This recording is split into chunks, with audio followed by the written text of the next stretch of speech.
Buonasera a tutti. Possiamo iniziare il Consiglio Comunale con l'appello fatto dal segretario. Grazie. Sarto Marco. Ecco.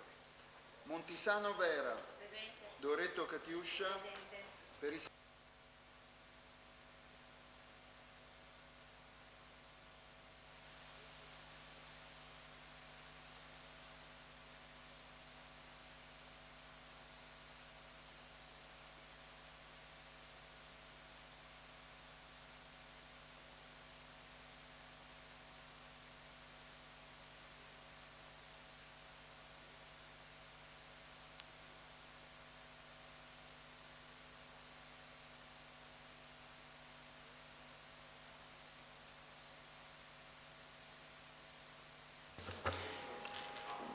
Allora abbiamo il numero legale, possiamo iniziare e nomino Basolino, Perissinotto Nicola e Daniela Di Vece come scrutatori nel caso ce ne fosse bisogno.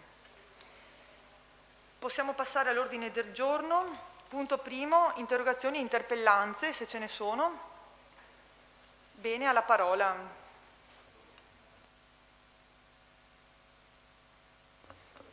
Chi la espone? Benissimo. Grazie Presidente, buonasera a tutti. Interrogazione a carattere urgente con richiesta di risposta in seduta consiliare, ex articolo 16 del regolamento del Consiglio Comunale.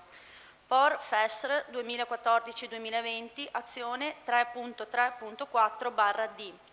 Premesso che il bando POR FESR 2014-2020, azione 3.3.4/D, bando per l'attivazione, sviluppo, consolidamento di aggregazioni di piccole e medie imprese per interventi sui mercati nazionali e internazionali che favoriscono la ripresa della domanda turistica verso destinazioni e prodotti turistici della Regione, in coerenza con l'immagine coordinata della Regione del Veneto, Veneto The Land of Venice, approvato dalla Giunta regionale con delibera DGR numero 1392 del 16/9/2020, prevede la concessione di contributi finalizzati a sostenere la competitività delle imprese nelle destinazioni turistiche, attraverso interventi di qualificazione dell'offerta e di innovazione di prodotto o servizio strategica ed innovativa per un importo complessivo di euro 6.500.000 euro. In relazione al medesimo bando, nella seduta della DMO Caorle, tenutasi in data 20 maggio 2021 e presieduta dall'allora assessore al turismo Alessandra Giusso, sono stati approvati 3 partenariati. Il primo del Consorzio di promozione turistica Caorle e Venezia Orientale di Caorle, con riferimento al progetto di aggregazione di destinazione Caorle oltre la spiaggia, presentato dal Presidente del Consorzio di promozione turistica Marco Catto. Il secondo della Hello Veneto Gentes Tour Operator di Paolo Cogo di Barbarano Mossano, Vicenza, con riferimento al progetto di aggregazioni in rete Veneto Waterways, le vie d'acqua tra natura e cultura, per iniziative trasversali. Il terzo della Alterevo SRLS di Vittorio Veneto, con riferimento al progetto di aggregazioni in rete Veneto Rivers Experience, un fiume di opportunità per iniziative trasversali, presentato da Flavio Camatta. Quest'ultima ditta, Alterevo SRLS, in quanto titolare di un contratto di durata annuale con il Comune di Caorle, avente ad oggetto il servizio di ricerca di bandi di interesse per la destinazione, ha presentato domanda di sostegno numero 10347796, includendo alcune ditte del territorio. Con decreto AVEPA protocollo 231148-2021 del 24/9/2021 è stata approvata la graduatoria delle domande ammissibili e l'individuazione delle domande finanziabili con relativo impegno di spesa. Sulla scorta delle disponibilità finanziarie indicate dalla Giunta regionale con deliberazione numero 1392 è stata disposta la finanziabilità di numero 14 domande di sostegno rispetto alle 23 incluse nella graduatoria. Con successiva delibera della Giunta regionale DGR numero 1559 dell'11 novembre 2021, pubblicata in data 23 novembre 2021, è stata implementata la dotazione finanziaria del capitolo con euro 3.659.672,47 per finanziare tutte le 23 le domande di sostegno accoglibili.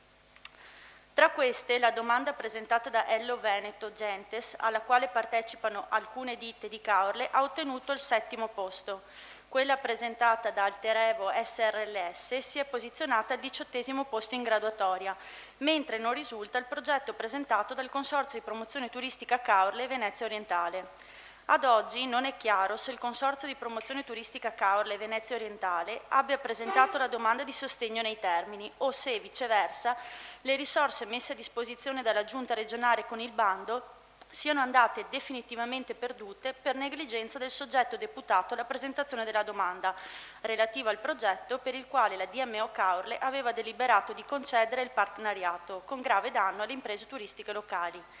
Il vertice della graduatoria è occupato da 3 località turistiche vicine al comune di Caorle, quale Cavallino Treporti, finanziato per euro 566.535,40, Jesolo, finanziato per euro 344.488,90 e San Michele al Tagliamento Bibione, finanziato per euro 279.200, con pesanti ricadute in termini di concorrenza tra le destinazioni turistiche competitor del comune di Caorle. Tutto ciò premesso, si interroga il sindaco e l'assessore al turismo per sapere se l'oggetto della presente interpellanza sia stato discusso nelle 2 riunioni della DMO Caorle tenutesi dopo l'insediamento della presente amministrazione e se il Consorzio di Promozione Turistica Caorle e Venezia Orientale, quale ente attuatore della DMO Caorle, abbia riferito in merito. Quali iniziative la Giunta Comunale intende adottare per sopperire al difetto di risorse, circa 500.000 euro, per la promozione e il sostegno alla competitività delle imprese della destinazione turistica, conseguente alla mancata classificazione in graduatoria del progetto Caorle oltre la spiaggia del Consorzio di Promozione Turistica Caorle e Venezia Orientale. Quali provvedimenti il sindaco, quale presidente della DMO Caorle, intende adottare nei confronti del Consorzio di Promozione Turistica Caorle nell'ipotesi in cui risultasse che la mancata o erronea presentazione della domanda sia dovuta a negligenza del direttivo consortile. A norma di regolamento si chiede risposta in seduta consiliare. Caorle, 30 novembre 2021, lista civica Rocco Marchesan, sindaco. Grazie.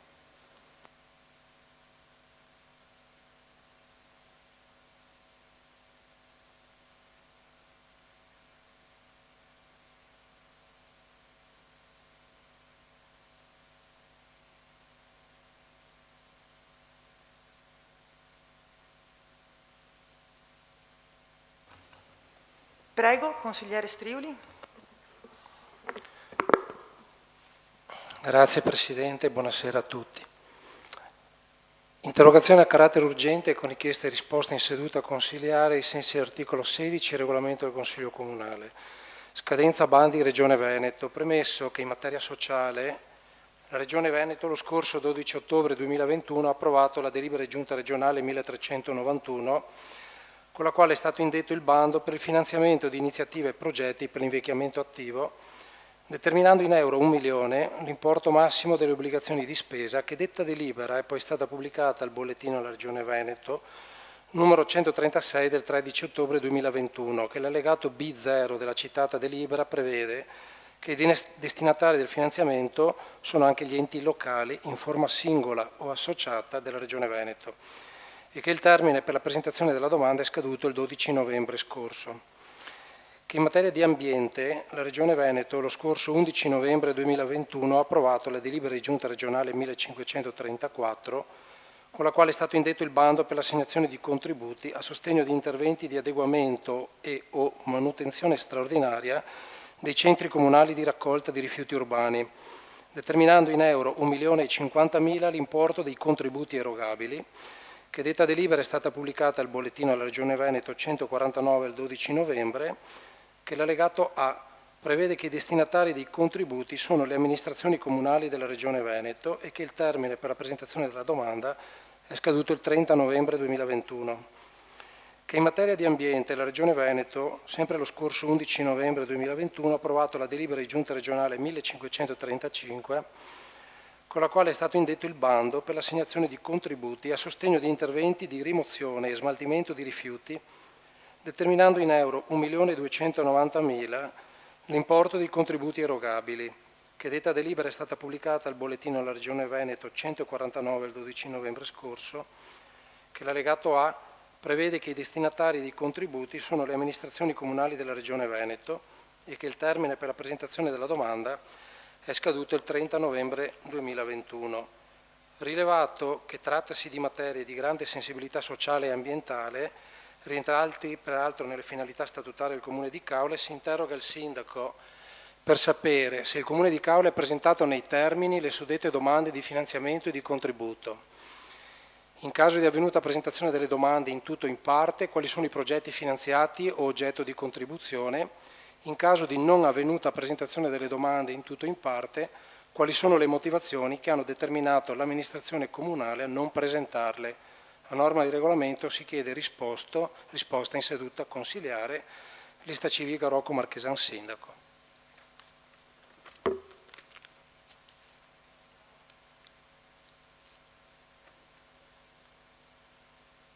Continuo, Presidente, poi con un'altra interpellanza.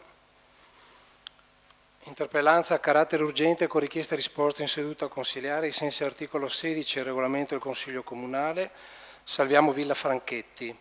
Premesso che nei programmi elettorali di tutte le liste che hanno recentemente partecipato alla campagna elettorale vi era l'impegno di salvare dal degrado e di recuperare strutturalmente Villa Franchetti con tutte le pertinenze, praticamente tutto il vecchio borgo di San Gaetano. Nel programma elettorale della lista Caule di Tutti, detto impegno politico si legge sotto il titolo Sostegno e partecipazione attiva al Comitato Salviamo Villa Franchetti.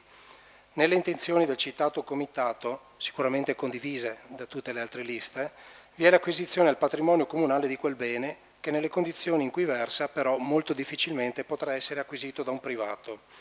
Rilevato che, pur trattandosi di un impegno politico assunto per un mandato quinquennale, Villa Franchetti è in un tale stato di degrado da poter formulare una prognosi di cedimento strutturale a breve termine. Che agli atti dell'amministrazione comunale sussistono infatti le evidenze che sono già crollati tetti e solai e a breve anche i muri portanti crolleranno definitivamente, compromettendo così ogni azione volta al recupero di quell'importantissimo bene storico e culturale al quale tutti teniamo, che pertanto trattasi di intervento indifferibile e estremamente urgente. Tutto ciò premesso, si interroga il Sindaco per sapere quali azioni intende concretamente adottare nel brevissimo periodo, certamente non più di qualche mese, quale progetto intende approvare e con quali e quante risorse intende finanziare il recupero. A norma di regolamento si chiede risposta in seduta consiliare. Lista civica Rocco Marchesan, Sindaco.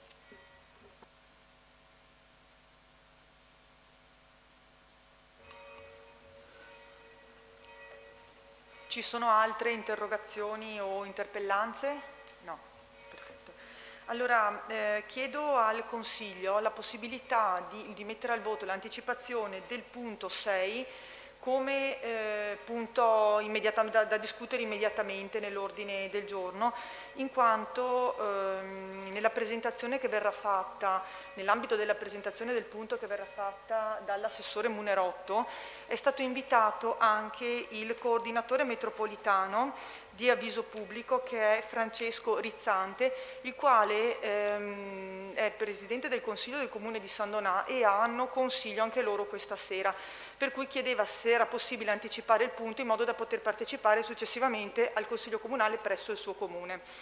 Per cui metterei ai voti la possibilità di anticipare il punto 6 immediatamente. Possiamo votare per alzata di mano? Favorevoli? Tutti unanime, grazie mille. Quindi sul punto adesione all'associazione fra enti locali a avviso pubblico passo la parola all'assessore Mattia Munerotto. Grazie Presidente, buonasera a tutti i consiglieri. Invito il Francesco Rizzante, eccolo qua, coordinatore del Consiglio Metropolitano, che relazionerà sul punto per spiegare ai consiglieri e a tutti i cittadini cos'è avviso pubblico.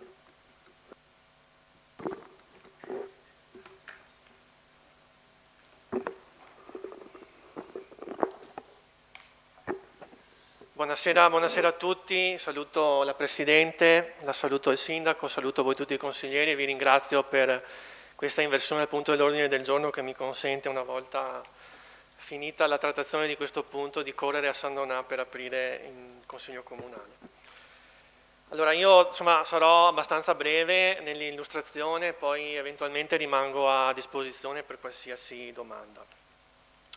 Cos'è Avviso Pubblico? Avviso Pubblico è un'associazione di enti locali e di regioni, di schieramenti politici diversi, che operano per prevenire e contrastare mafie e corruzione. È un'associazione che quest'anno compie 25 anni, siamo nati infatti nel 1996, e l'impegno che abbiamo è quello di formare, informare, mettere in rete e sostenere gli amministratori locali e gli enti che si adoperano per costruire una società libera da mafie e corruzioni. Fenomeni che rappresentano una minaccia per i nostri territori e una zavorra per lo sviluppo sociale ed economico. È indubbio che le mafie inquinano il tessuto sociale ed economico di un territorio. Come portiamo avanti questo impegno? Attraverso alcune attività. La prima, la più importante, è l'attività di informazione. Si dice no, che per conoscere e per debellare un fenomeno il primo passo è quello di conoscerlo. Le mafie purtroppo operano nel silenzio, la disinformazione è il loro terreno ideale, per cui grazie alle attività dell'associazione, in particolare dell'Ufficio Stampa Nazionale, del sito, attraverso un'intensa attività di diffusione tramite i canali social, Facebook, Twitter, Instagram, YouTube e ultimamente anche LinkedIn, raccontiamo quotidianamente le attività e i progetti delle associazioni e degli enti locali soci. Inoltre un'altra attività importante che facciamo e che rientra nei servizi che diamo alla cittadinanza in generale ma agli enti in particolare è un'attività di monitoraggio dell'attività legislativa del Parlamento attraverso il portale Osservatorio Parlamentare. Sul nostro sito c'è una sezione dedicata che si chiama appunto Osservatorio Parlamentare, in cui con un linguaggio semplice e divulgativo, attraverso delle schede di sintesi ben realizzate, viene riassunta l'attività legislativa del Parlamento e in particolare della Commissione parlamentare antimafia su questo tema. L'altra attività importante e fondamentale è quella di formazione. Organizziamo seminari, workshop, giornate e percorsi formativi coinvolgendo gli amministratori locali, quindi noi, ma anche i dirigenti e i funzionari delle nostre amministrazioni, sfruttando la conoscenza di docenti universitari che si occupano del fenomeno, magistrati, investigatori, che appunto mettono a disposizione la propria competenza ed esperienza in materia. In più facciamo un'attività molto importante con le scuole, attraverso percorsi come la giornata regionale della memoria e dell'impegno, che ogni 21 di marzo viene celebrata e che è preceduta da un percorso che inizia più o meno adesso con gli istituti superiori della regione, attraverso cui le classi che partecipano entrano a contatto con il tema del fenomeno mafioso e lo approfondiscono attraverso un lavoro di memoria su una delle oltre 1000 vittime riconosciute delle mafie. Il progetto è partito recentemente, personalmente sono intervenuto anche al Liceo Galilei di San Donà, quest'anno sono più di 60 gli istituti superiori della regione che hanno partecipato. Raccogliamo e condividiamo buone prassi perché nel nostro Paese ci sono tanti amministratori che quotidianamente si impegnano per utilizzare al meglio gli strumenti amministrativi nel contrasto alle mafie. Quando una cosa è buona è giusto diffonderla ed è giusto che altri possano trarne esempio. E poi sosteniamo gli amministratori che vivono sotto minaccia, ce ne sono tanti in Italia, e organizziamo iniziative di solidarietà per non farli sentire soli. Ci sono tanti amministratori locali, tanti nostri colleghi anche vicini a noi, penso ad esempio a uno dei casi recenti, insomma casi recenti di cui abbiamo letto, di minacce rivolte ad amministratori locali. Quelle persone hanno bisogno di sentire la nostra vicinanza, chiaramente. Attualmente Avviso Pubblico conta 510 soci tra comuni, città metropolitane, province e regioni. Negli ultimi 3 anni siamo cresciuti, la nostra presenza è cresciuta del 20% e come ho detto, e ci tengo a sottolinearlo, gli enti locali e le regioni che aderiscono ad avviso pubblico sono governate da maggioranze politiche diverse. In Veneto avviso pubblico conta 96 soci, tra cui la Regione del Veneto, i comuni capoluogo di Venezia, Treviso, Padova, Verona e Vicenza.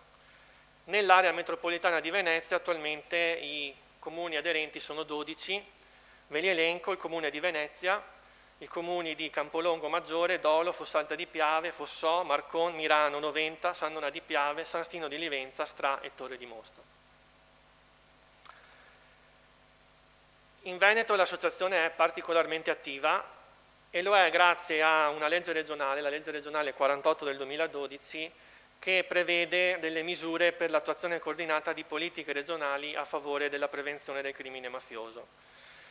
Grazie a questa legge, grazie ai finanziamenti che derivano da questa legge, Avviso Pubblico realizza dei percorsi formativi destinati agli amministratori locali, ai dirigenti e ai funzionari della pubblica amministrazione. In questo momento è in corso un percorso formativo dal titolo Mafie e coronavirus, strumenti di prevenzione e contrasto, percorso formativo online, evidentemente per ragioni legate alla pandemia, ma anche perché è uno strumento utile per raggiungere più persone possibili, dedicato questo percorso alla polizia locale, ai dipendenti degli enti locali, in particolare di quegli uffici che più di altri, diciamo, possono essere sotto attenzione da parte di eventuali infiltrazioni, le categorie economico-professionali e gli stakeholder delle province venete. Il prossimo appuntamento, lo dico così come notizia, diciamo, sarà il 2 di dicembre, quindi giovedì prossimo, con un focus sui beni confiscati. Voi sapete che i beni confiscati alle mafie sono gestiti da un ente nazionale che è l'Agenzia per i beni confiscati. In questo appuntamento di giovedì 2, dedicato esclusivamente agli amministratori e ai funzionari delle amministrazioni locali, ci sarà appunto un incontro con il direttore nazionale dell'Agenzia proprio per parlare di beni confiscati e di come prenderne possesso e di come poterli utilizzare. Perché aderire ad Avviso Pubblico? E vado verso la conclusione. Avviso Pubblico può fornire dei servizi a chi aderisce, quindi aderendo all'associazione un ente può entrare a far parte di una rete nazionale al pari di ANCI, giusto per fare un esempio, fruire di servizi e strumenti qualificati, confrontarsi con amministrazioni di realtà e territori diversi, condividere conoscenze, esperienze, problemi e soluzioni e, non da ultimo, contribuire a diffondere una politica credibile, trasparente e responsabile. Chiudo dicendo che aderire ad Avviso Pubblico rappresenta sicuramente una scelta di campo ed un'assunzione di un impegno importante. Partendo da alcune considerazioni che faccio velocemente. La prima, l'apparato repressivo, per quanto necessario e efficace, perché lo vediamo, insomma, agisce, ma da solo non è sufficiente. Vediamo che le mafie sono sempre meno violente, sempre più, tra virgolette, imprenditoriali, grazie a un connubio che è sempre più forte tra la criminalità di stampo mafioso e la criminalità di tipo economico. C'è una cosiddetta area grigia fatta di imprenditori, liberi professionisti, esponenti del mondo bancario, delle forze dell'ordine e anche amministratori locali che sono coinvolti nelle inchieste. E questo, diciamo, è un tema che emerge chiaramente dalle ultime inchieste e che rappresenta un segno del cambiamento dei tempi e anche del modo di agire delle mafie. Le mafie non sono più un mondo a parte, ma purtroppo sono parte del nostro mondo, perché si sono radicate nel nostro territorio. L'altro dato che emerge, secondo me, è che la perdita di fiducia verso le istituzioni da parte dei cittadini a causa delle lentezze burocratiche che purtroppo conosciamo e con cui noi amministratori facciamo i conti tutti i giorni, purtroppo portano a un aumento di consenso verso le organizzazioni criminali, che talvolta, e lo abbiamo visto anche recentemente, si presentano come società di servizi, ad esempio per il recupero dei crediti. È più facile rivolgersi a qualcuno che recupera il credito con la violenza o con la minaccia piuttosto che rivolgersi alle forze dell'ordine, perché chiaramente è molto più immediato e soprattutto il risultato arriva molto prima. Dobbiamo quindi portare all'attenzione della società civile e delle categorie economiche i rischi di espansione delle mafie nell'economia legale. Dobbiamo rafforzare le relazioni tra le istituzioni pubbliche, enti locali, prefetture, forze dell'ordine. Dobbiamo rafforzare le relazioni con il mondo delle imprese, del credito, delle professioni e, non da ultimo, dobbiamo formare, noi amministratori dobbiamo formarci rispetto a un fenomeno che conosciamo poco, e dobbiamo formare i nostri funzionari, i dipendenti dei nostri comuni, fornendo loro strumenti e buone prassi. Questo è il motivo per cui, insomma, secondo me, aderire ad Avviso Pubblico è una scelta sicuramente importante ma necessaria, perché non dobbiamo pensare che le mafie siano qualcosa che non ci riguardano, purtroppo ci riguardano da vicino, e noi che ci siamo presi la responsabilità e l'impegno con i cittadini abbiamo il dovere di difendere questo territorio da chi vuole semplicemente inquinarlo per trarre vantaggio. Grazie. Prima di lasciare andare il nostro ospite, volevo chiedere ai consiglieri se per caso qualcuno ha qualche domanda, un dubbio, un chiarimento da voler chiedere al coordinatore metropolitano, dopodiché eventualmente lo ringrazio e lo lascio andare e passo la parola all'assessore Munerotto. Grazie Presidente. Volevo in primis ringraziare il Sindaco che mi ha dato la possibilità di relazionare su questo punto, che è un tema sensibile a cui tengo molto. Ringrazio Francesco per averci dato illustrazione di che cos'è Avviso Pubblico, che in maniera molto breve e sostanziale ha dato la possibilità a tutti noi di conoscere questa realtà che è nel territorio che opera da 25 anni.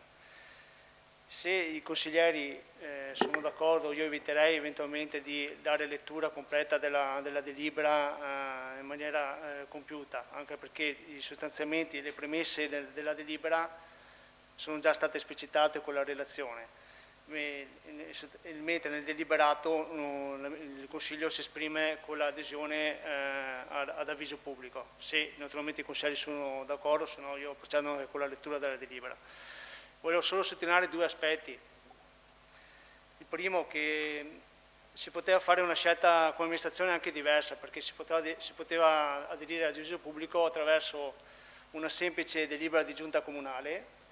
Invece come amministrazione abbiamo deciso di scegliere la strada del Consiglio Comunale proprio perché i principi fondamentali che sono stati descritti in maniera molto chiara, quali la legalità, la democrazia e la trasparenza, meritavano un consesso più importante, quello che è poi il Consiglio Comunale, che è la massima rappresentanza democratica partecipativa della comunità. Penso che come amministratori siamo dei privilegiati, abbiamo il privilegio di amministrare per il bene comune e ogni consigliere dovrebbe avere come stella polare proprio questi principi: legalità, democrazia e trasparenza. Per questo mi auguro che il Consiglio Comunale si esprima in maniera unanime a questa adesione e se non c'è altro sono qua a disposizione eventualmente per qualche domanda o se no, se devo leggerla. Se qualche consigliere non ha nulla. Chiedo ai consiglieri se ci sono degli interventi sul punto. Prego, consigliere Striuli. Allora, in ordine alla richiesta di omettere la lettura della delibera nulla questio, l'abbiamo letto tutti, io vorrei fare un intervento che poi vale anche come dichiarazione di voto del nostro gruppo. La proposta di deliberazione è inerente alla richiesta di rientro del Comune di Caorle nell'associazione Avviso Pubblico, i cui fini sono noti e ricordati dalla citata proposta, nonché anche illustrati dall'intervento del coordinatore metropolitano. Quando alcuni fa il Comune di Caorle è stato escluso immotivatamente dall'associazione, in forza di una indagine preliminare originata da alcuni componenti della loro minoranza e poi archiviata su richiesta della stessa Procura della Repubblica, sulla base delle indicazioni della Giunta Comunale di allora è stato presentato immediatamente ricorso per essere riammessi ai probiviri secondo le disposizioni statutarie di quell'associazione ma tutto fu vano perché anche il ricorso è stato respinto. Il nostro gruppo condivide pienamente sia la carta di intenti, sia gli scopi che le finalità indicate nell'articolo 4 dell'atto costitutivo dell'associazione e nell'articolo 2 dello statuto dell'associazione e pertanto a questa deliberazione daremo voto favorevole. Purtuttavia, quanto all'argomento anticipato dall'assessore Munerotto, avrei bisogno però di alcuni chiarimenti, quantomeno dal segretario comunale o dal dirigente di settore che ha predisposto la proposta di deliberazione, perché è stata formata sul presupposto che vi sia una competenza consiliare in ordine alla deliberazione. Allora, nulla questo in ordine al significato politico di portare all'attenzione del Comune di Caorle nella persona del Consiglio Comunale, quindi una delibera collegiale che coinvolga maggioranza e minoranza. Siamo tutti d'accordo. Tuttavia, l'articolo 42 del testo unico degli enti locali non consente al Consiglio Comunale di approvare un simile atto, perché rientra in un atto di gestione che l'ordinamento giuridico degli enti locali sottrae al Consiglio e affida alla Giunta. Per cui io chiedo, dopo, se il Consiglio Comunale, la maggioranza decide comunque che si mantenga la forma della deliberazione, daremo comunque voto favorevole, pur non condividendo la forma dell'atto, perché ritengo che sia più corretto, ai sensi dell'articolo 17, comma secondo del regolamento del Consiglio Comunale, che la forma da adottare sia l'atto della mozione, che dà un atto di indirizzo politico al sindaco e alla giunta, la quale poi, nell'esercizio dei poteri di gestione, secondo i principi dell'ordinamento, va ad approvare il testo, cioè la richiesta di ammissione ad avviso pubblico. Diversamente ritengo che questo Consiglio Comunale, nell'approvare con la forma della deliberazione, o commette il vizio di incompetenza o commette il vizio di eccesso di competenza.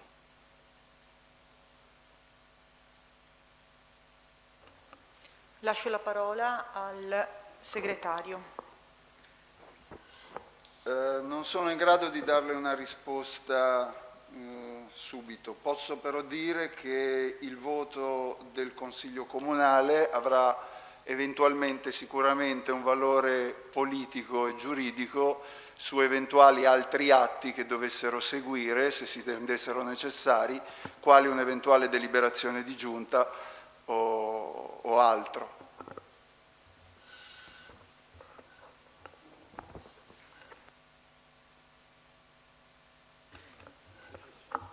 Prego, la parola al sindaco. Solo una brevissima riflessione rispetto alle cose dette dal consigliere Striuli, ma anche se mi sembra chiaro che lui stesso abbia già anticipato le volontà del gruppo che rappresenta in Consiglio Comunale. Cioè la prima, che questa è principalmente una questione politica piuttosto che formale, e credo che purtroppo invece in questi anni ci siamo appigliati veramente, perché al di là dello statuto, del regolamento, credo che il Consiglio Comunale, oltre che agli atti di competenza, abbia anche la necessità, il senso di esistere per esprimere degli atti di indirizzo politico. Per cui se ci fosse la necessità di completare queste formalità anche con una delibera di giunta, con una lettera del sindaco, con qualsiasi altro atto, siamo a disposizione. L'altra cosa, apprendo anche del fatto che il consigliere Striuli sia oggi favorevole all'iscrizione, tenendo conto che quel procedimento, come lui stesso ha risposto in un'interpellanza fatta da alcuni consiglieri di minoranza ancora nel marzo del 2021, i procedimenti fossero stati completati e chiusi, per cui credo che anche in quell'occasione la passata amministrazione da marzo ad ottobre avesse tutto il tempo per poter affrontare una questione come questa che invece non è stata affrontata. Anzi, si scriveva nella parte finale della sua risposta: il piano di integrità si presenta come un atto concreto, perché dice il Comune di Caorle ha aderito al piano di integrità che si presenta come un atto concreto ed efficace di contrasto della corruzione e della criminalità collegata agli appalti pubblici, imponendo obblighi ulteriori rispetto a quelli previsti alla normativa nazionale. E poi la chiude quella risposta. Ecco, credo che da marzo, se la passata amministrazione ci avesse tenuto tanto all'iscrizione ad avviso pubblico, avesse avuto tutto il tempo. Apprendo con soddisfazione, senza nessun tono polemico, che insomma, siamo tutti d'accordo, comunque l'orientamento, prima di sentire anche gli altri consiglieri, sia quello di dire questo Consiglio Comunale si può esprimere favorevolmente rispetto a questo tema nella sua complessità.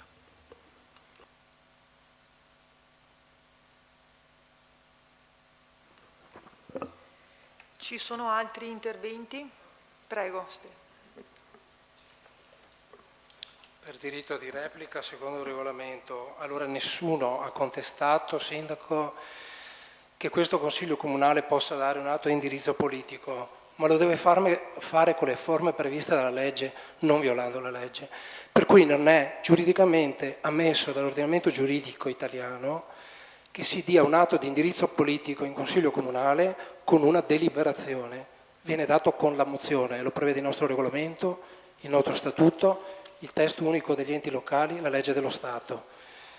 Il secondo aspetto, se è pur vero che non è stata presentata domanda successiva d'avviso pubblico dopo la chiusura delle indagini sulle richieste della Procura, è altrettanto vero però che il Consiglio Comunale, la Giunta Comunale allora diede l'atto di indirizzo al fine di aderire ad un organismo che, differentemente da avviso pubblico, che è privatistico, aveva carattere pubblicistico. Noi abbiamo fatto l'adesione immediatamente all'organismo costituito in seno alla Regione Veneto, che ha più o meno le stesse finalità. E in ordine a questo, nelle mie comunicazioni da sindaco in Consiglio Comunale, era stata trovata la piena condivisione da parte del Collegio.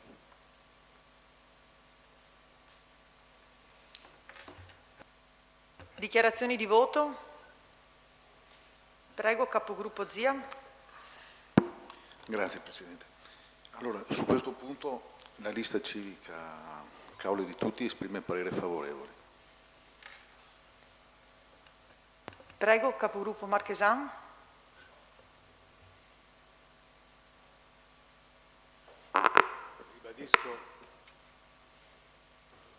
Ribadisco quanto è stato detto dal consigliere Striuli, noi votiamo favorevolmente. Consigliere Miollo. Sì, grazie, buonasera a tutti. Anche noi esprimiamo con piacere il nostro voto in favore, diciamo, alla deliberazione. Okay. Cedo un ulteriore momento, la parola al Sindaco.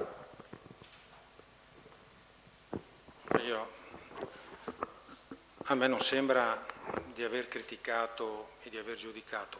Ho semplicemente detto quelli che sono stati i fatti, cioè che da marzo del 2021 al giorno delle elezioni il precedente Consiglio Comunale, o meglio ancora la Giunta, se qualcuno ritiene che sia la Giunta competente, ne aveva facoltà, possibilità e tempi, e che questa cosa invece non è stata fatta.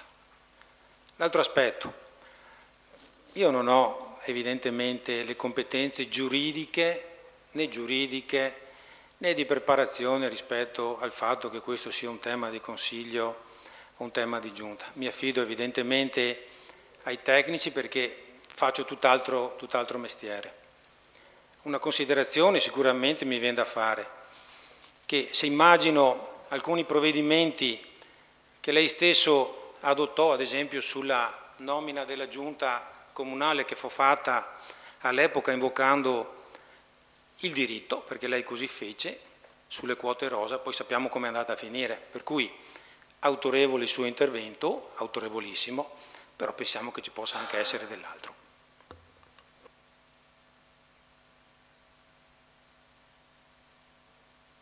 Voti favorevoli? Unanimità. Votiamo anche per l'immediata eseguibilità. Voti favorevoli? Unanimità. Saluto nuovamente il coordinatore metropolitano Francesco Rizzante e lo ringrazio veramente per aver partecipato al nostro Consiglio Comunale. Passiamo al punto 3, proroga affidamento in ausa all'azienda sociale Don Moschetta e dei servizi di cui alla deliberazione consigliare numero 83 del 14 novembre 2016. Diventa punto numero 3, avendo fatto l'anticipazione del punto 6. E passo la parola al Sindaco. Il Consiglio Comunale di Caorle, con delibera numero 83 del 14 novembre 2016, formulava gli indirizzi generali all'azienda speciale Don Moschetta per la gestione del campeggio comunale e lo svolgimento di alcuni servizi strumentali del mercato ittico, del verde pubblico e dei parcheggi a pagamento, zone blu, la cui durata era determinata in anni 5 dalla sottoscrizione dei relativi contratti di servizio. Va dato atto anche che il servizio del mercato ittico, a differenza degli altri che scadevano tutti il 31 dicembre, perché sono stati affidati con decorrenza 31 dicembre 2016 e di conseguenza scadenti il 31 dicembre 2021, quello del mercato ittico aveva scadenza inizio 30 novembre 2016 e scadenza 30 novembre 2021. Oggi si tratta di mettere in linea le scadenze nella proroga di questi affidamenti, tenuto conto che questa amministrazione si è insediata da poco più di un mese e ha la necessità di valutare ulteriormente i tempi e i modi di quei servizi, per cui si tratta di, ad esclusione del campeggio comunale, la cui scadenza invece del contratto di affidamento sarà quella del 31 marzo 2026, di prorogare, che sarebbe quella naturale, di prorogare i servizi praticamente del verde pubblico, del campeggio comunale, del verde pubblico, del mercato ittico e delle zone blu al 31/12/2022, di conseguenza un anno, dando tempo poi all'amministrazione stessa di poter entrare nel merito e valutare con attenzione i servizi stessi.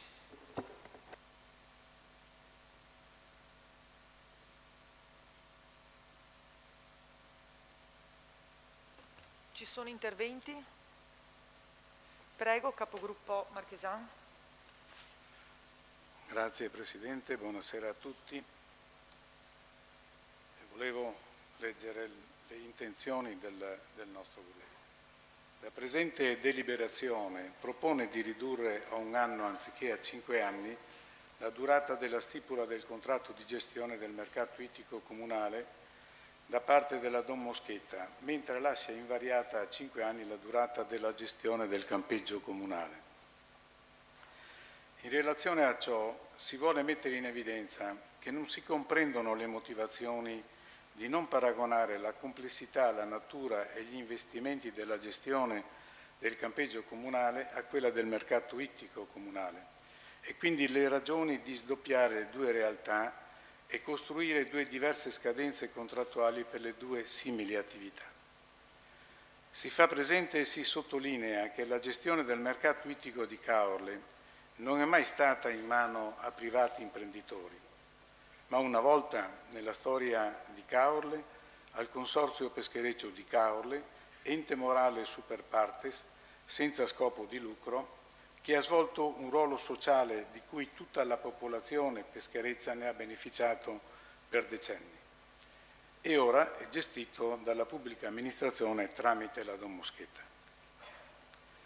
La gestione pubblica del mercato ittico non deve essere messa in discussione perché è un servizio essenziale che obbedisce a caratteri di equità nella gestione fra le varie realtà di pesca al fine di calmierare i prezzi dei prodotti ittici nei mercati ittici alla produzione, come il mercato ittico di Caorle.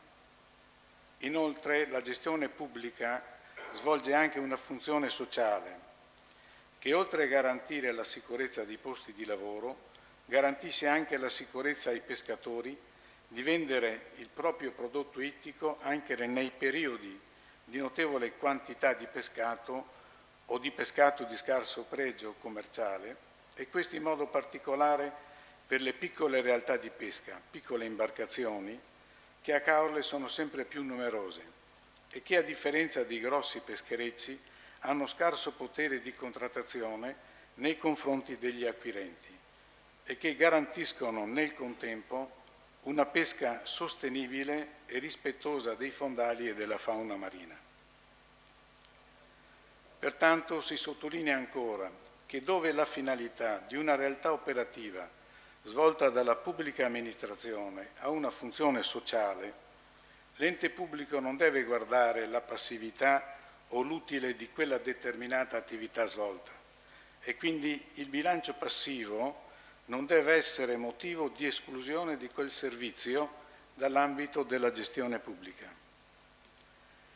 Se l'attuale amministrazione comunale volesse cedere a privati parte della gestione del mercato ittico comunale, questo è previsto dal regolamento del mercato stesso e lo può fare in qualsiasi momento, in quanto la sala di esposizione e vendita del pescato può essere suddivisa in posteggi, affidati in gestione amministrativa e autonoma ad altri imprenditori privati, come previsto dall'articolo 19 del regolamento del mercato stesso, purché almeno un posteggio sia riservato al Comune per poter svolgere l'asta pubblica a garanzia dell'equità dei prezzi alla prima commercializzazione e della certezza della possibilità di poter vendere il proprio pescato da parte del pescatore.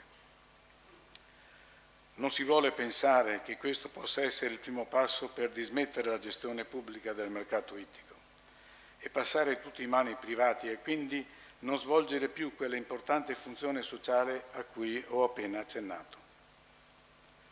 Per tali motivazioni il gruppo che rappresento è decisamente contrario a questa parte della delibera che propone di ridurre a 1 anno la durata della stipula del contratto di gestione del mercato ittico comunale da parte della Don Moschetta. Ma siccome condivide la reiterazione della proroga di 5 anni per il campeggio comunale, voterà con voto di astensione. Grazie. Ci sono altri interventi sul punto? Prego, capogruppo Miollo. Sì, grazie, solo per manifestare l'intenzione di voto che invece per il nostro gruppo sarà un voto in favore di questa delibera, proprio perché a noi insomma, sembra prudente il fatto di prendersi un po' di tempo, 1 anno di tempo, per cercare di comprendere meglio quali siano le ragioni che, al di là della grande valenza sociale di cui nessuno mette in dubbio il peso e l'utilità, ma insomma abbiamo visto in questi anni i bilanci di questo mercato ittico, insomma, proporci delle cifre che sono delle cifre allarmanti.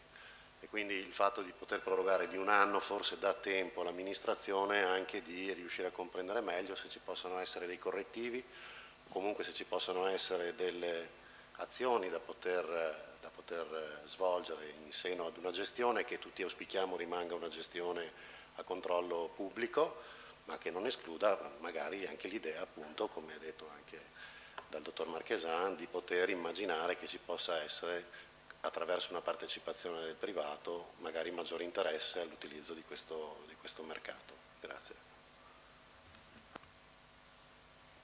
Dichiarazioni di voto da parte... Prego. Grazie Presidente. Su questo gruppo la lista civica Caorle di Tutti esprime parere favorevole. Grazie. Lascio la parola ora al Sindaco.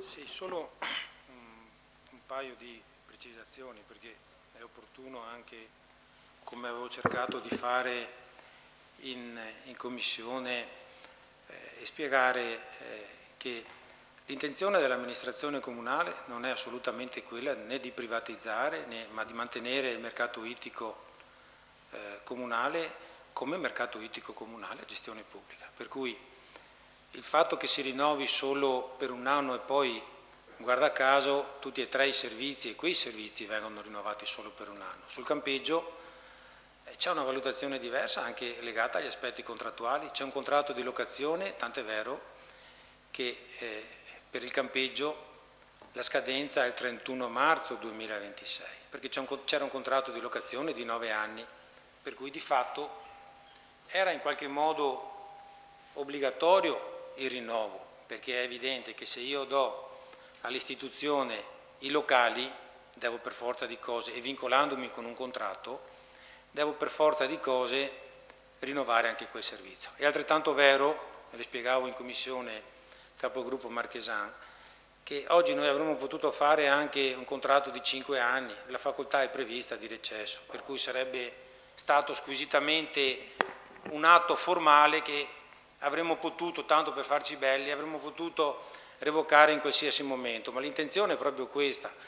La tornata elettorale fosse cominciata il periodo amministrativo come solitamente in primavera, molto probabilmente avremmo avuto il tempo di valutare, di entrare nel merito. Oggi questo tempo non c'è stato, tenendo conto della scadenza imminente. Ci sembrava veramente buona cosa, perché l'intenzione dell'amministrazione è di migliorare questi servizi e di migliorarli non sotto solo il profilo del risultato, perché ci sono dei servizi che evidentemente non possono dare utili. Penso ai servizi sociali, penso alla sanità, penso all'istruzione e a tutti quei servizi che hanno uno scopo sociale, compreso questo. È altrettanto vero che quel mercato oggi, e anche questo va detto, è il punto di riferimento solo di una parte della marineria, mentre quel mercato, e io le ricordavo che è nato quando nel 1998 io ero vice sindaco e feci l'audizione perché quel mercato, per essere approvato come mercato ittico comunale, perché una volta non era così, perché quel mercato era gestito, come ha detto bene lei, dal Consorzio Peschereccio di Caule, che rappresentava la comunità almeno dei pescatori. In passato rappresentava quasi tutta la comunità. Abbiamo dovuto sottostare al parere, all'epoca c'era l'assessore Floriano Pra, alle attività produttive, abbiamo dovuto sottostare al parere di quella commissione e vincolante fu il parere del direttore del mercato ittico di Chioggia e di Venezia. E oggi sono 3 i mercati ittici autorizzati comunali, quello di Chioggia, quello di Venezia, perché così esisteva, e quello di Caule. Per cui qualcosina, o comunque sento anche qualcosina di mio in quel mercato, come amministratore naturalmente parlo. Ed oggi ribadisco che l'intenzione dell'amministrazione è non solo quella di salvaguardare quello come servizio essenziale, ma addirittura di potenziarlo e di fare in modo, perché questo è l'obiettivo principale, che all'interno di quella struttura ci possano trovare posto, luogo, come punto di riferimento anche tutto il resto della marineria, che poi è una marineria che si è ridotta notevolmente nel tempo per le ovvie difficoltà che non sto qua a spiegare. Allora, il senso della delibera è quello di dire, da una parte abbiamo un servizio per il quale siamo obbligati, evidentemente siamo obbligati, c'era una scadenza di un contratto di locazione di 9 anni, con facoltà comunque anche in questo caso di disdetta, con facoltà di poter cedere.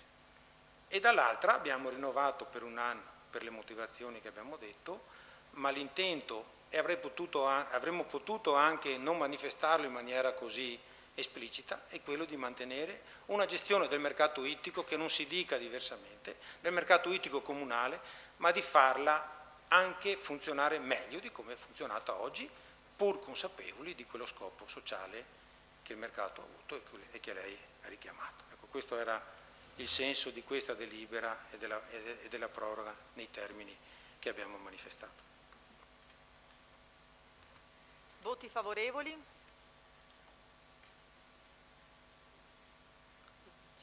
Astenuti? 14. Astenuti? 3.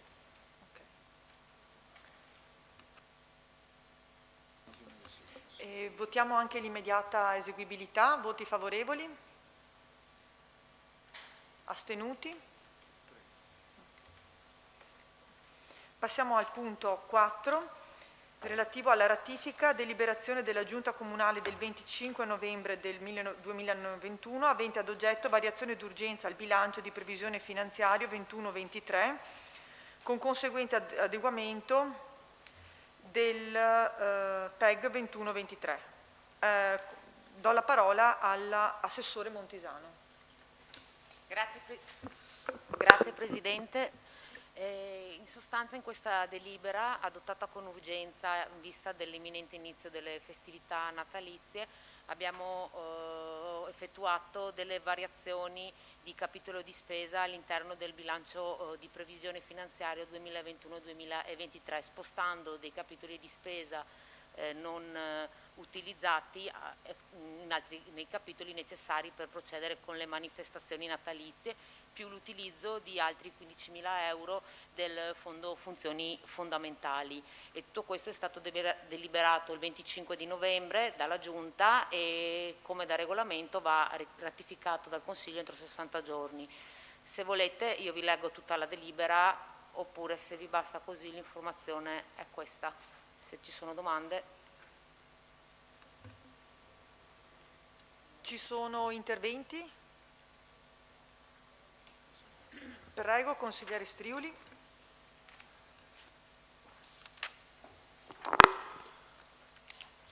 Vi è una questione pregiudiziale e anche una questione sospensiva in via subordinata, ai sensi dell'articolo 50 del regolamento del Consiglio Comunale. L'odierno Consiglio Comunale è chiamato a approvare la ratifica di una deliberazione della Giunta Comunale del 25 novembre 2021, a tutt'oggi non ancora pubblicata. Va tuttavia rilevato che la convocazione del Consiglio Comunale è stata firmata digitalmente dal Presidente del Consiglio in data 25 novembre 2021 a ore 9:38. L'avviso di convocazione dell'odierno Consiglio Comunale è pervenuto ai consiglieri comunali lo stesso giorno alle ore 11:22 ed è stato pubblicato all'albo pretorio sempre lo stesso giorno pochi minuti prima. In tale contesto temporale è evidente che il Consiglio Comunale è stato convocato dal Presidente per ratificare una delibera di Giunta Comunale che in quel momento ancora non esisteva, in quanto non era ancora stata approvata da una Giunta Comunale che si sarebbe infatti riunita solamente nel successivo pomeriggio e che in quel momento non era nemmeno stata convocata.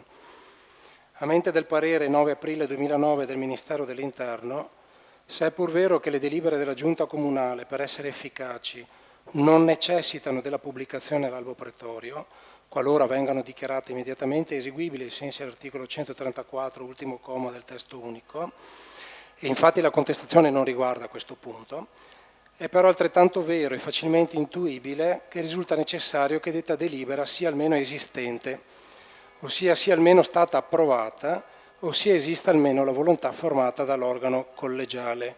Non si può convocare il Consiglio Comunale per ratificare una delibera che non esiste. Il Consiglio Comunale di oggi è stato pertanto illegittimamente convocato in riferimento al punto 3 all'ordine del giorno e illegittima sarà l'eventuale delibera di ratifica che dovesse oggi essere approvata, con le conseguenti responsabilità anche erariali, trattandosi della proposta di ratifica di una delibera piuttosto corposa sotto il profilo della finanza pubblica.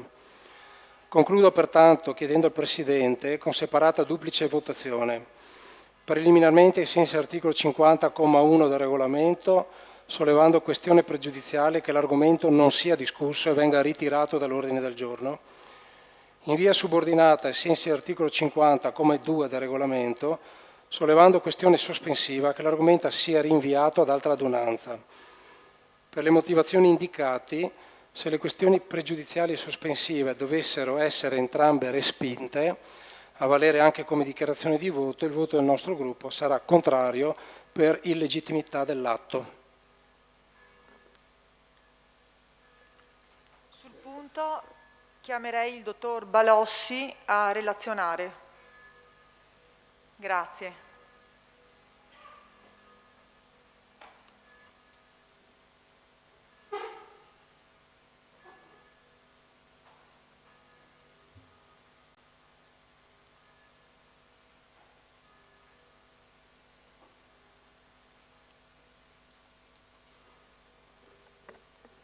Buonasera a tutti. Allora, la situazione nella quale ci troviamo in questo momento è quella di ratificare una deliberazione di giunta per la quale, che non era ancora stata approvata effettivamente dalla giunta, per la quale vi era una importante urgenza giustificata in delibera e dalla stesse movimentazioni contabili, ovvero la predisposizione degli eventi natalizi e quindi la deliberazione di giunta aveva una urgenza impellente e avendo un consiglio comunale nel giro di pochissimi giorni, il suggerimento, l'idea del sottoscritto in qualità di dirigente del settore è stata quella di portare all'attenzione del Consiglio la ratifica immediatamente.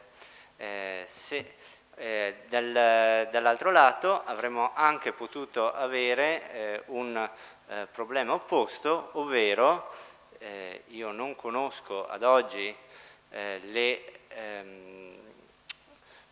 eventuali necessità deliberative del Consiglio nel prossimo mese di dicembre e quindi avremmo avuto il rischio di dover convocare un Consiglio comunale entro il 31/12 perché le deliberazioni adottate dalla Giunta in via d'urgenza devono essere ratificate entro 60 giorni, ovvero entro il 31 dicembre dell'anno di riferimento e quindi, come dicevo, avremmo avuto si sarebbe potuta verificare in via teorica la possibilità di dover convocare questo Consiglio esclusivamente per la ratifica della deliberazione di cui stiamo parlando. Solo un punto per ricordare che la deliberazione di giunta ha avuto l'immediata eseguibilità e quindi, ancorché non pubblicata, esiste. Prego, consigliere Strioli. Allora, non ho dubbi, mi rivolgo al segretario e al dirigente, che una delibera di giunta è efficace dal momento in cui la giunta la adotta o la approva, a seconda della tipologia di deliberazione di cui si tratta, ma perché lo dice il testo unico, semplicemente non ce lo siamo inventati noi. Qui il problema è che manca proprio la delibera, non è che manca l'immediata eseguibilità. Quando viene convocato il Consiglio Comunale per la ratifica, la delibera non è stata né adottata né approvata, non è importante se è stata pubblicata o no, non esisteva la delibera quando il Consiglio Comunale è stato convocato dalla Presidente per ratificarla. Nemmeno era stata ancora convocata la Giunta alle 11:22 quando era già stato convocato il Consiglio Comunale, nemmeno la Giunta era stata convocata per fare quella delibera, quindi l'atto è pienamente illegittimo. Quindi io capisco le ragioni del dirigente dottor Balossi, che sono ragioni tecniche, però insomma nel momento in cui si va a convocare il Consiglio Comunale per ratificare una delibera inesistente, quella convocazione è nulla e quindi pienamente illegittima. Quindi permarrà il nostro voto contrario e chiedo comunque al Presidente di mettere a votazione sia la questione pregiudiziale, dopo in via subordinata la questione sospensiva, ai sensi dell'articolo 50, comma 1 e 2 del regolamento. Prima di affrontare queste questioni, il Sindaco chiede una brevissima sospensione dell'attuale Consiglio Comunale al fine di valutare qualsiasi opportunità. Grazie. Penserei in 10 minuti di sospensione, 5-10 minuti al massimo di sospensione.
Siamo tutti, riprendiamo la seduta.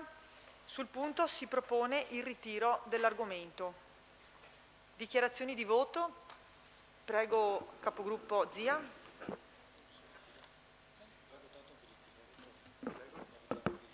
Sì, grazie Presidente.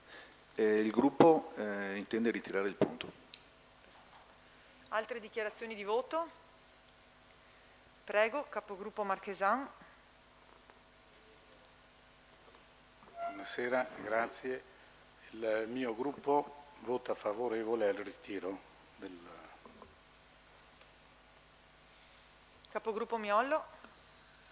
Sì, grazie. Anche noi votiamo in favore del ritiro. Voti favorevoli?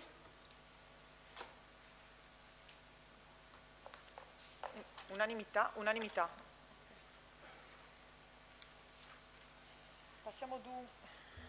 Passiamo dunque al punto numero 4.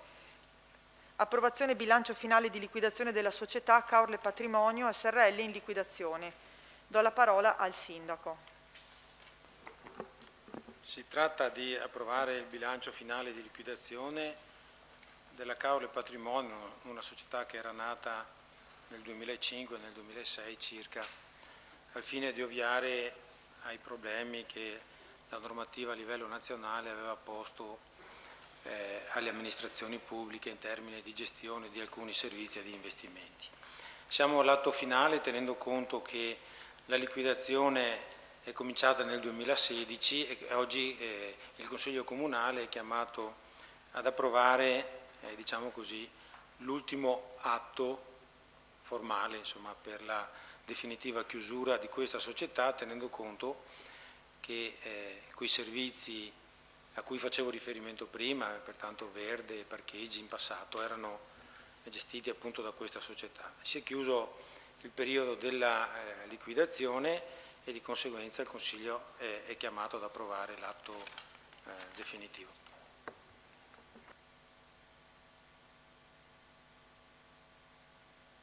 Ci sono interventi sul punto?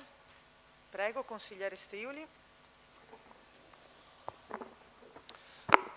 Con l'odierna proposta di deliberazione viene chiesto al Consiglio Comunale di approvare il bilancio finale di liquidazione della società Caorle Patrimonio SRL in liquidazione, con assegnazione delle attività e passività residue al Comune di Caorle in quanto socio unico.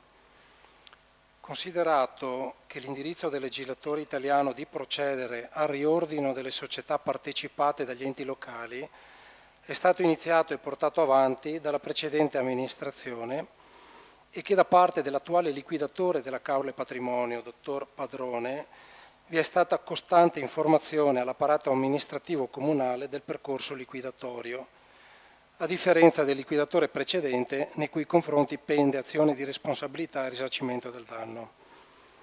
Rilevato tuttavia dalla relazione finale del revisore datata 16 novembre 2021, di cui leggo lo stralcio, che per effetto dello stato di liquidazione è venuto meno il postulato della continuità aziendale su cui si basano alcuni principi di redazione del bilancio. Esistono dunque obiettive incertezze in ordine alla realizzazione dell'attivo, all'insorgenza di eventuali altri oneri di liquidazione e al verificarsi di eventuali sopravvenienze. Quindi non si può escludere che al socio unico, cioè al Comune di Caorle, possa essere richiesto dal liquidatore di effettuare ulteriori versamenti per il pagamento di debiti sociali. Incertezza questa, anche di natura contabile e finanziaria, sollevata al revisore dei conti ai sensi dell'articolo 14 del decreto legislativo 39 del 2010, che determina da un lato un possibile futuro debito fuori bilancio del Comune di Caorle, dall'altro comunque una criticità di spessore tale per la quale non possiamo che dare voto contrario alla deliberazione. Ci sono altri interventi? La discussione sul punto è chiusa, passiamo... prego, Sindaco, allora.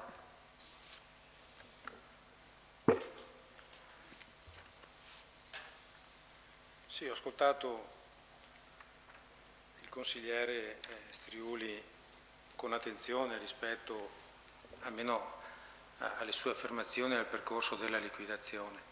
È un percorso che noi come amministrazione ci siamo trovati nell'atto finale. Io potrei dire che questo percorso l'avevo cominciato, le cose sono andate come sono andate.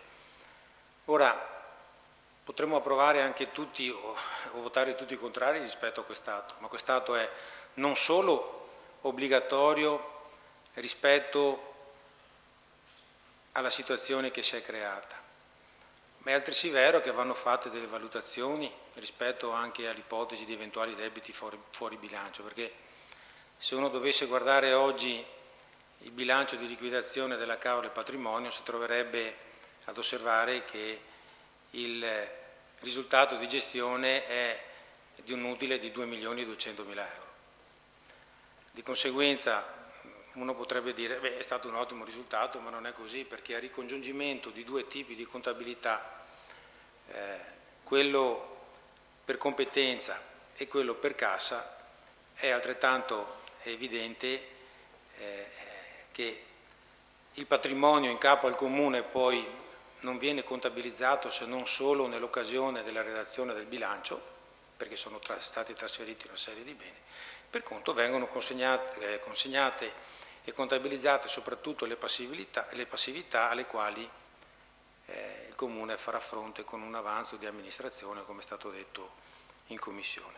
È altrettanto vero, e chiudo il mio intervento, che il parere del revisore legale dei conti è comunque un parere positivo alla definizione della questione e che il liquidatore così si è espresso anche in assemblea nel proporre all'amministrazione comunale e al sindaco che rappresenta l'amministrazione comunale l'approvazione del bilancio finale di liquidazione che noi questa sera abbiamo come atto conclusivo messo a disposizione per l'approvazione da parte di questo Consiglio. Chiusa la discussione, passiamo alle dichiarazioni di voto. Prego, capogruppo Zia. Grazie Presidente. Su questo punto la lista civica Caule di Tutti esprime parere favorevole. Prego, capogruppo Marchesan. Buonasera a tutti.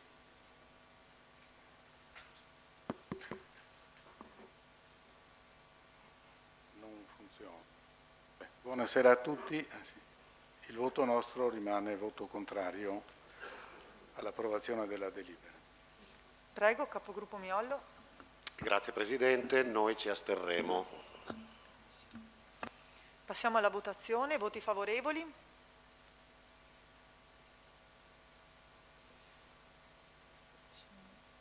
Voti astenuti? Contrari? Votiamo anche la immediata eseguibilità. Voti favorevoli? 12.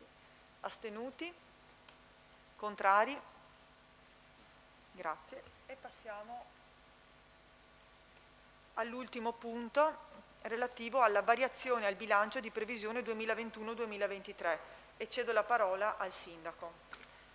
Sì, brevemente, rispetto a questa variazione di bilancio, prima di entrare nel merito della stessa, volevo far presente a questo Consiglio una questione pregiudiziale da approvare sostanzialmente, lo fa l'amministrazione direttamente, può sembrare un paradosso, ma solo per un passaggio, ma anche molto semplice, che il parere del revisore dei conti, che poi è un parere positivo, che si riassume in una riga, si esprime parere favorevole senza entrare nel merito poi dei numeri, è un parere positivo ma che è arrivato con qualche ora di ritardo rispetto alle 72 ore previste in termini di anticipo. Per cui è evidente che questa delibera, per non subire poi formalismi e questioni pregiudiziali, pongo all'attenzione di questo Consiglio l'approvazione, o meglio ancora, si chiede a questo Consiglio di esprimersi sul fatto di procedere alla discussione di questo punto, nel senso che se il Consiglio Comunale decide, a prescindere dalle questioni tecniche, di affrontare questa discussione all'unanimità, allora potremo entrare nel merito delle poste di bilancio. Diversamente è convocata, lo sappiamo già, una giunta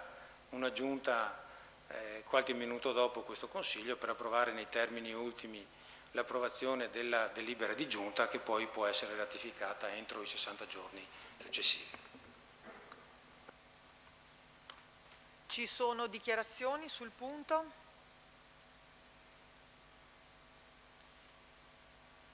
Prego, consigliere Striuli. Allora, in ordine alla questione pregiudiziale posta direttamente dalla maggioranza, avevamo ragionato e considerato tuttavia che non appena il dirigente di settore ha avuto la disponibilità del parere, seppur reso in ritardo dal revisore di conti, lo ha inoltrato ai consiglieri, sicuramente di minoranza perché è pervenuto, adesso mi pare di ricordare che fosse sabato, comunque fuori termine, ma comunque è stato inoltrato e che il parere reso sotto il profilo del contenuto positivo, senza un'argomentazione tale da richiedere l'attenzione da parte, l'esame da parte dei consiglieri, diversamente sarebbe stato se fosse stato un parere di 40-50 pagine reso il sabato. Che questo non crei una prassi naturalmente, perché se diventa prassi amministrativa è contra legge, ma perché è violata la legge. Ravvisando tuttavia, come è stato nucleato anche in sede di commissione, che pare che il 30 di novembre sia il termine ultimo per questa delibera. Quindi se questo Consiglio Comunale sospende o ritira il punto o lo rinvia, non potrà fare la delibera. Allora l'opposizione viene incontro alla maggioranza in questo contesto e non eccepirà, non voterà contro in ordine a questo punto, perché il ritardo c'è, la violazione del regolamento c'è stata, ma in questo caso non la eccepiremo. Parlo ovviamente per il nostro gruppo consigliare. Tuttavia io ho un intervento che poi vale anche come dichiarazione di voto contrario, perché questa delibera è strettamente connessa a quella precedente. Nella variazione di bilancio proposta vanno condivise sicuramente alcune scelte, peraltro alcune tra queste proprio di natura strettamente tecnica e quindi atti dovuti, come ad esempio per la parte in conto capitale, quella relativa al recepimento del contributo erogato 3 settimane fa dallo Stato per la riqualificazione di Viale Santa Margherita e originato dalla richiesta che aveva fatto la precedente amministrazione circa un anno fa, poi riconfermata sempre dalla precedente amministrazione alcuni mesi fa, quando il governo ha rifinanziato i capitoli per questo contributo. Questa è la ragione per la quale non chiediamo sia posta la questione pregiudiziale del ritardo nella resa del parere da parte del revisore. Tuttavia, trovandosi iscritte nella variazione di bilancio proposta, nella parte corrente, le partite relative alle operazioni finanziarie della Caorle Patrimonio, conseguenti alla deliberazione di cui al punto precedente dell'odierno Consiglio Comunale, per la quale abbiamo dato voto contrario, e quindi per le medesime motivazioni già riportate, che qui si intendono integralmente richiamate a verbale, daremo voto contrario comunque alla deliberazione. Ci sono altre dichiarazioni? Nessuna? E allora mettiamo al voto la questione pregiudiziale relativa alla possibilità di trattare il punto nell'odierno Consiglio Comunale. Voti favorevoli? Unanime. Passiamo dunque alla discussione sul punto e cedo la parola all'assessore Montisano. Grazie Presidente. In questa delibera siamo a fine anno, quindi le variazioni che sono state fatte sul bilancio di previsione sono state effettuate in base alle indicazioni e alle richieste degli uffici. Sono state fatte delle modifiche sia nelle voci di spesa che nelle voci di entrata. Nelle voci di spesa vi pongo ad esempio la variazione in aumento posta nelle spese in conto capitale relative all'ufficio tecnico per un totale di 101.000 euro, di cui sono stati spostati per coprire le spese per le nuove progettazioni per 50.000 euro e 51.000 euro per manutenzioni straordinarie dell'ex distretto, che è un immobile di proprietà del Comune. Anche nella missione turismo abbiamo una variazione in aumento di 69.000 euro di spese correnti dovute a 61.000 euro per finanziare il noleggio delle luminarie e 8.000 euro legate alle spese per le decorazioni e l'arredo sempre legate al Natale. Inoltre per le entrate noi abbiamo avuto come trasferimento di spese correnti 51.088 euro, variazione sempre in aumento, dal fondo di solidarietà, ho invertito, abbiamo avuto un'entrata abbiamo una variazione in aumento di 51.088 euro legate all'IMU. Questa è un'entrata corrente di natura tributaria. Praticamente il fondo solidarietà comunale dove viene riportata la parte dell'IMU di competenza dello Stato, siccome il nostro Comune ha una spesa sociale inferiore alla media nazionale, una parte di questo fondo che lo Stato si trattiene ci è stato restituito e questa spesa andrà poi investita nel sociale. E come altro trasferimento da amministrazione centrale abbiamo ricevuto 103.316 euro come ristoro della COSAP, che è il canone di occupazione spazio pubblico, per l'esenzione che è stata concessa causa Covid alle attività.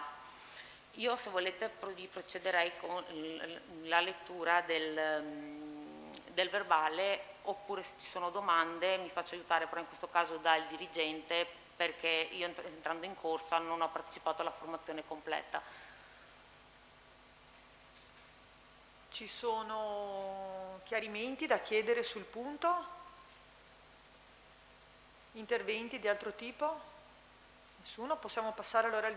Prego, Sindaco. Solo una breve riflessione, ringraziando innanzitutto il consigliere Striuli per la disponibilità, seppure, perché insomma va apprezzata, seppure tenendo conto che avevamo detto che la delibera di Consiglio Comunale deve essere approvata entro il 30 o le variazioni di bilancio, ma ho anche detto che se così non fosse stato avremmo approvato la stessa con una delibera di giunta qualche minuto dopo questo Consiglio. Però va detto insomma che le cose sono andate per il verso giusto. Solo un piccolo passaggio rispetto alla parte più consistente di questa variazione di bilancio, quei 2.500.000 euro che il consigliere Striuli ha ricordato essere stato frutto dell'attività della precedente amministrazione. E lo è, perché va riconosciuto, anche se va detta una cosa, perché per chiarezza va detta una cosa, che per fortuna che lo Stato ha rimpinguato quel capitolo, perché in una prima fase il Comune di Caula era stato completamente escluso da quel finanziamento, per un motivo ben preciso. Era stato escluso da quel finanziamento perché l'avanzo di amministrazione era troppo elevato. E perché era troppo elevato? Perché evidentemente la precedente amministrazione non era stata in grado di spendere i soldi che aveva messo in previsione di bilancio. Allora la conseguenza, questo sì, avrebbe potuto essere non indifferente. Però le cose sono andate alla fine per il verso giusto e oggi il Comune può introitare quei 2,5 milioni e magari destinarli a qualche altro intervento. Chiusa la discussione, passiamo alle dichiarazioni di voto. Prego, Capogruppo Zia. Grazie Presidente. Su questo punto la lista civica Caula di Tutti esprime parere favorevole. Prego, Capogruppo Marchesan. Il mio gruppo esprime parere contrario. Prego, Capogruppo Miollo. Anche noi esprimiamo parere contrario. Passiamo alla votazione. Pareri favorevoli? Contrari? Votiamo per l'immediata eseguibilità. Voti favorevoli? Voti contrari? 5. Grazie. Non ci sono altri punti all'ordine del giorno. Dichiaro chiusa la seduta. Buona serata a tutti.